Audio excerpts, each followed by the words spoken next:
In this video, I'll be showing you how to fix VLC not showing thumbnails on Windows 11. It's a very simple method, so if you find this video helpful, be sure to drop a like and subscribe. But anyways, getting into it, it's actually very easy to go ahead and do this. But all I want to go ahead and do is I can just, keep this folder open. So obviously you want it to be showing like this.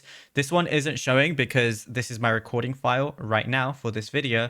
So all I want to go ahead and do is go to the very bottom where it says search and then type in adjust the appearance. And once you start typing that in, you're going to see adjust the appearance and performance of Windows. So go ahead and click on that right there.